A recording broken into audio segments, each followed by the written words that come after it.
man Mamadou Deme, haut conseiller des collectivités territoriales de la République du Sénégal,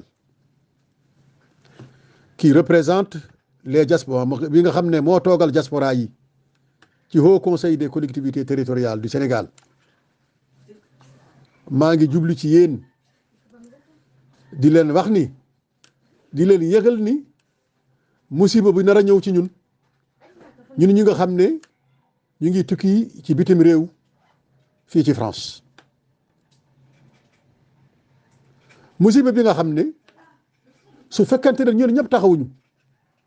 ñun ñii ñi fi nekk ci bitim réew ak yéen ñi nekk ci Sénégal,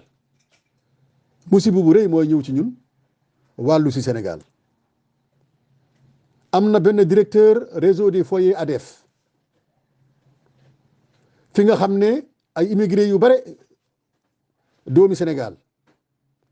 ñu ngi dëkk ci foyer yi parce que amuñu fi ay njaboot, amuñu fi kër. seeni njaboot ak seen kër yëpp Sénégal la ñu nekk, fekk si wuñ leen fii. ñooñu de ñu bare ci ñoom dañoo màggat ba âge yi xaw a sore. fi nga nekk ñu ngi dugg ci dépendance boobule mooy mënatuñu seeni bopp dara. waaye directeur foyer boobu xalaatul leneen lu dul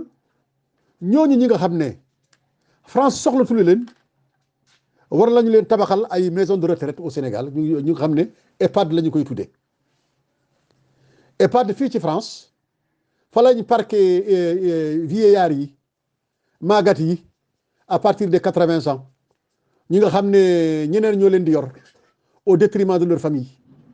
boobu culture day le directeur foyer bi bëgg indi ci réew mi, tabax ci Sénégal ay EHPAD, ay maison de retraite. comme ça sénégalais bu dee bi nga xam ne fii am nga 80 ans ba ca kaw, comme que tu es isolé ici, yow kenn yaa fi nekk, ñu forcé la nga jógee fii nga dem,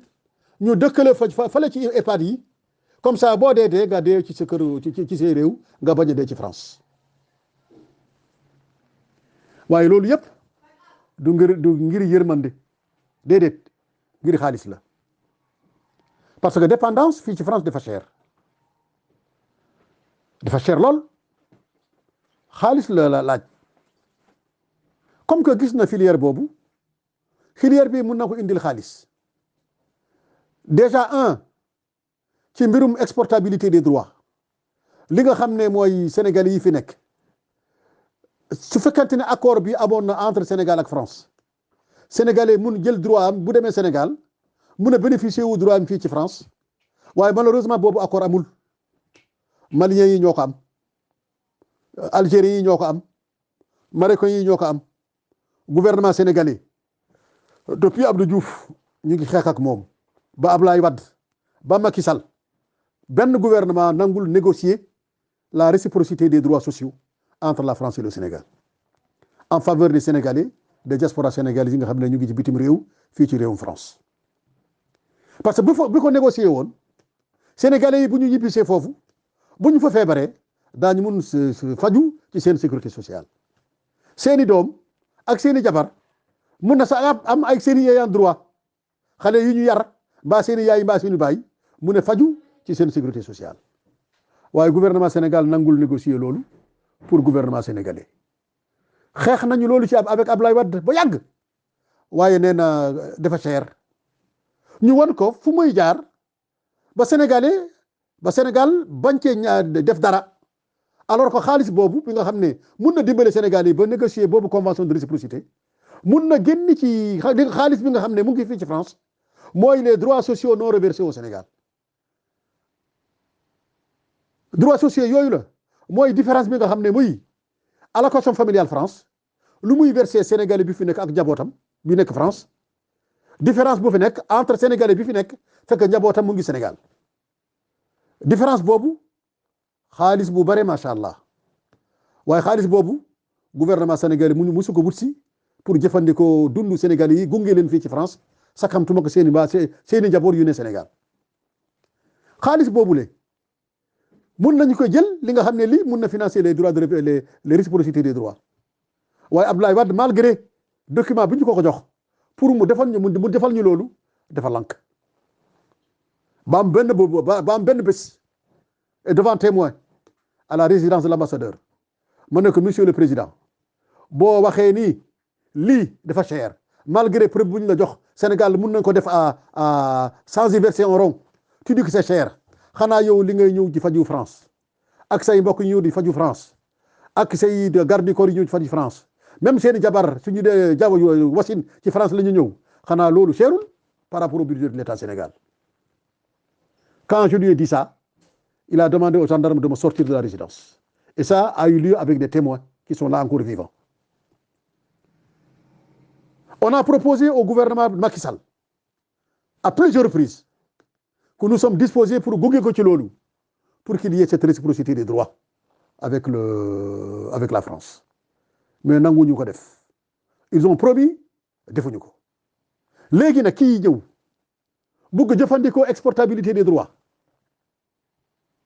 Sénégal yi fi nekk bu ñu leen jëlee yóbbu leen ci maison de retraite alors qu'au Sénégal am nañu ay mbokk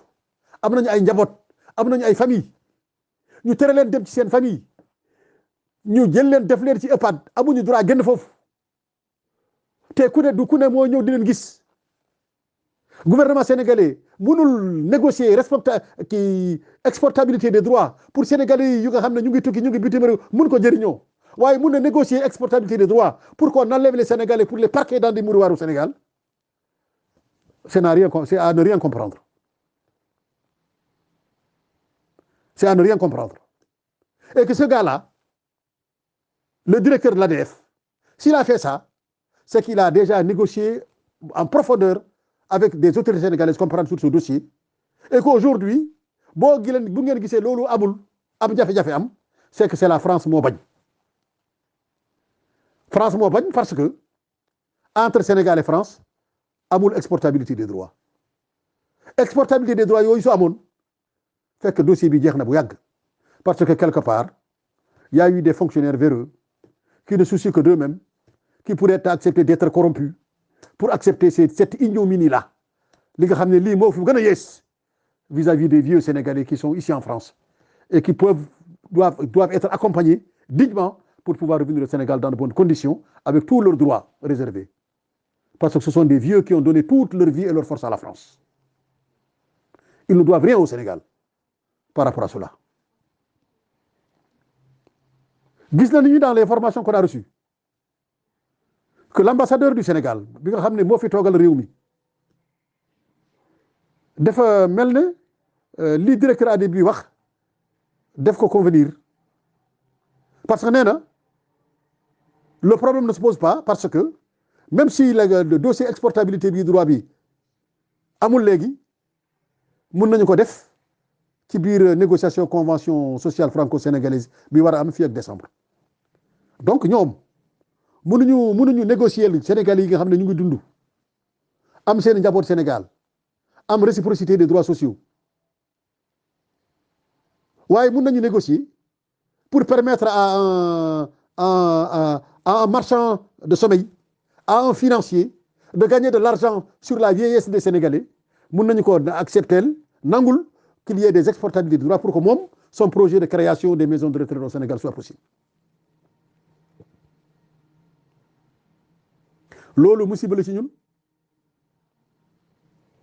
négociation boobule bu amee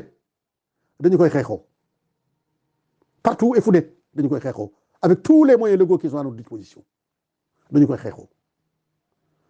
man damaa foog ne nguur su dee dimbalee doomam yi nga xam ne ñu ngi bitim réew def leen di gunge di leen sàmm seet lu gën baax ci ñoom parce que sénégalais yooyu ñu bugg di dindi fii dem yóbbu Sénégal pour ñu dem dee foofu au lieu ñu dee France mais am nañu kër am nañu fu ñu dëkk am nañu ay gox am nañu ay bërëb am nañu fu ñuy bay ko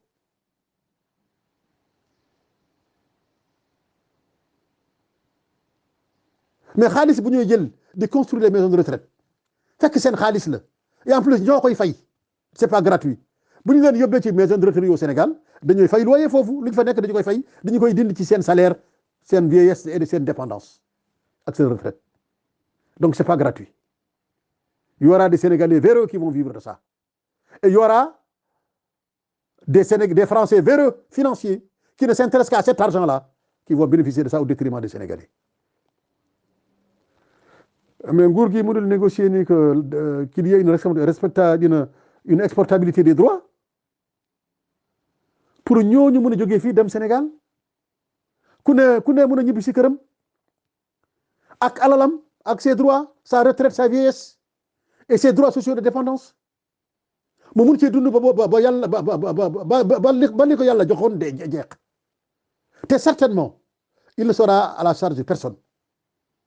du lor kenn parce que lu koy dund am na ko te certainement compte tenu difficulté ñin ñi au Sénégal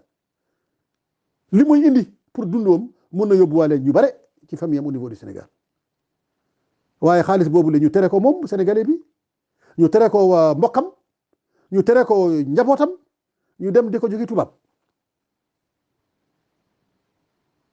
je ne comprends plus les autorités de mon pays je ne comprends plus les responsables de mon pays qui ont en charge les dossiers des Sénégalais de l'extérieur